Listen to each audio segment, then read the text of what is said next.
Welcome to the Immune Edit. I'm Dr. Doug Jones. If your immune system feels like the enemy or you're just tired of not feeling like yourself, this space is for you. With the holiday season approaching, I thought it would be helpful to share an episode today about how to handle things with the holidays. With Thanksgiving as being our next holiday in the United States, I'm going to talk about Thanksgiving and how to navigate a holiday that centers around food when food is the thing that can hurt you. For many people with food allergies, the hardest part isn't actually the biology, it's the social piece, the explaining, the apologizing, the wondering, the quote, "Are you sure you just can't pick the nuts off of this?" Frustration out of all of it. So, this episode is here to help you enter Thanksgiving, and you could also apply it to the other holidays, whether it be uh, Christmas or Hanukkah or the New Year's, because usually, whatever the holiday, there's food that's centered on it. And I want you feeling prepared, confident, less stress, and held hold some actual strategies that can work in real houses with real families, where you have no guilt, no shame, no fear, no embarrassment, just education, empowerment, and boundaries that don't feel like barbed wire. So let's dive into it. Food can be so difficult, and the real reason that holidays feel so hard is because food is identity. It's a love language, it's tradition, it's memories. So when someone can't eat something, families may sometimes interpret that as rejecting them, or they may just not even understand. They may not think it's a big deal. They may not validate what you're going through and what your experience is, because allergies are invisible. So often boundaries will get tested. We also, as we're getting together with families, we're with older generations. Well, the older generations didn't deal with food allergies like we do. And that's a fact. Food allergies have just exploded over the last 15 to 20 years. So those in the older generations, they really struggle, especially grandmas really struggle when their grandchild can't have something that they really want them to have.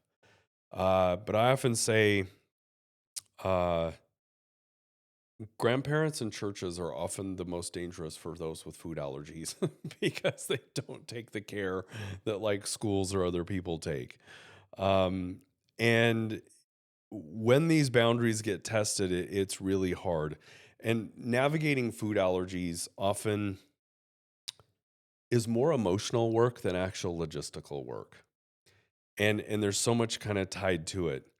The one thing that I want to say is if you have food allergies and they haven't been treated and you're still in that camp of avoidance, just remember your allergy isn't the problem.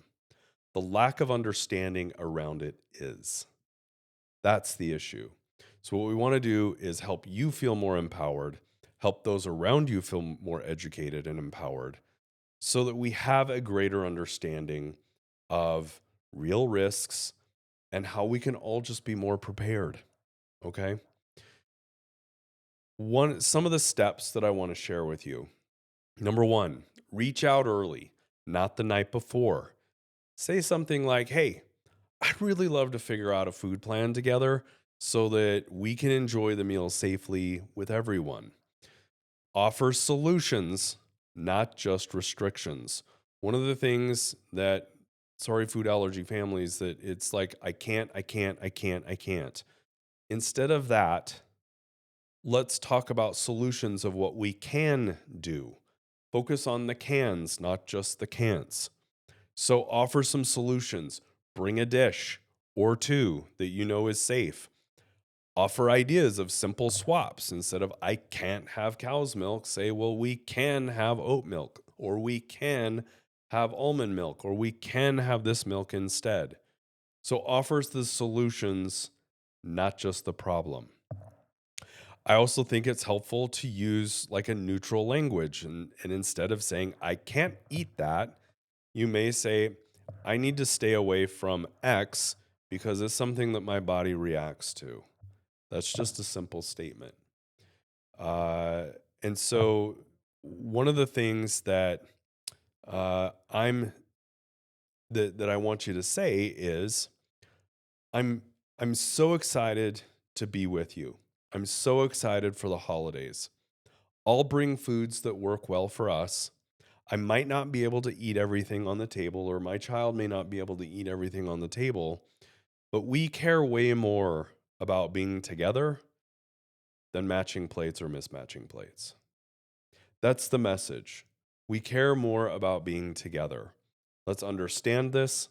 Let's create solutions of what we can do. And let's have that understanding amongst all of us.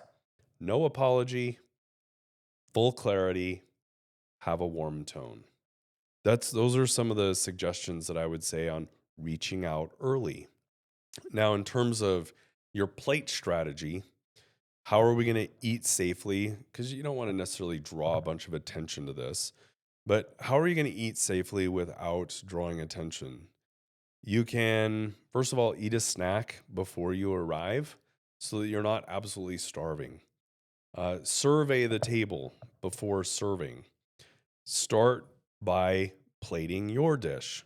That sets kind of that social tone. And if you're unsure, don't risk it. No food's worth a reaction. So when you don't know, don't eat it. Just move on to something else. And one of the things that you can say is, you know, thanks for checking. I just like to stick to foods that I know are safe for me. All good. You don't have to make a big dramatization about it. Just saying, again, there's no judgment, there's no shame, there's no apology. It's just, hey, I'm just checking. I'm sticking to foods that I know are safe for me. It's all good. And you move on from there. Now, almost invariably, somebody's going to get weird about this.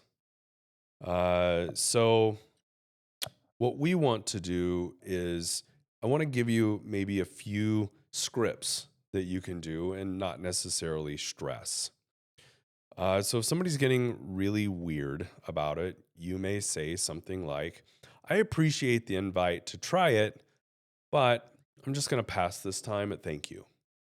So acknowledge they're trying, these people may be testing your boundaries. They may not have a full understanding or appreciation. They may not even be validating you. But all you have to say is, hey, I appreciate the invite to try. I'm just going to pass this time. Thank you. Move on. The next thing you may say is, this actually isn't about preference. My immune system's kind of crazy, and me eating this way keeps me safe. Move on. Again, we don't have to elaborate. We don't have to draw a lot of attention to it. The next thing is maybe take the focus off the food and say something like, this isn't really about the food. I just really want to enjoy today and I want to feel well. And so I'm going to make the choices that I feel are best for me. No debating, no defending, no apologies, just really simple, straight to the point, warm, inviting. Like those are the kinds of things that maybe can then encourage more dialogue, because then they'll say, well, wait a minute, what do you mean you want to feel well today? Then you can dive into a little more. Invite that as more education. So, and if you have toddlers and they're the ones that are at risk, bring some safe snacks, similar to what maybe others will be eating, but with the things that they can eat. Model calm confidence, not a fear-based micromanagement. Teach your child the simple line that they can use: I only eat the food my grown-up gave me. Simple line. And I just think there's ways that we can go about this. One of the things that you may do is, often we could also create some joy on purpose.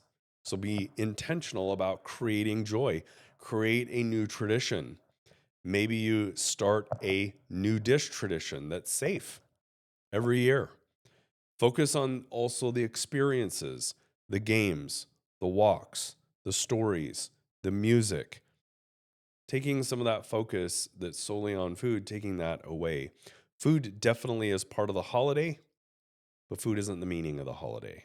You can choose to define that a different way. You can choose, again, to say, more than the food, we want the company and we want the experience and the memories together. You are not the burden. You are worthy of care. You deserve to enjoy the holidays too. You deserve to be safe and feel safe. You also deserve to be heard. But I think when we shift it from the I can'ts and the restrictions and the drama and the fear and the micromanagement, when we shift it from that to one of empowerment on I'm choosing to do this, I'm choosing to do that, I can do this, I can eat that, I'm going to focus my energy here, then we are defining it at the same time. We'll be able to enhance the education and empower not only you, but those around you. So with the immune edit for this year and the holidays, plan early, be calm, focus on what you can do, and focus on the relationships that you have, not so much necessarily that food that isn't good that's unsafe for you or your child. Thanksgiving doesn't have to feel like tiptoeing through a kitchen. When you lead with clarity, calmness, self-trust, you show your family how to love you well, how to love your children well. And sometimes that kind of modeling is the real healing that's happening at the table, growing through that understanding together. Hope these tips are helpful. Keep safe, and hopefully you can enjoy the holidays and feel more confident as we go through this holiday season. Thank you so much again for tuning in. We'll see you next time on The Immune Edit. This show is separate from my clinical practice at Global Allergy Immune Network. This show represents my opinions and my guests' opinions. Neither myself nor the show endorses the views or statements of my guests. This show is for educational purposes only and is not a substitute for professional care by a doctor or other qualified medical professional. This show is provided with the understanding that it does not constitute medical or other professional advice or services. If you're looking for help in your journey, please seek out a qualified medical practitioner. It's important to have someone in your corner who is a trained and licensed healthcare practitioner who can help you make changes, especially when it comes to your health.